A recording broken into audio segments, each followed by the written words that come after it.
nii, ja nüüd me läheneme veel ühele võitluskaaslasele, kes on ka tublit tööd teinud, saanud paar kala.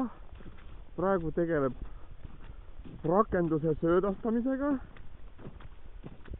nii. ja vaatame siis, kas hakkab nooguti andma ka mingit väikest tagasisidet kohe.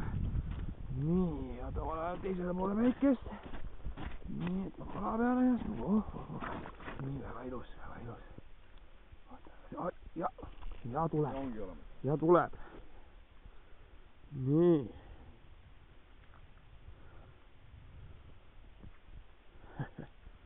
vot, nii lihtne ongi kalapüük. Muidu poleks püüdnud nii palju, aga pärast on hea põhul näidata, kui siit veel läks. oota.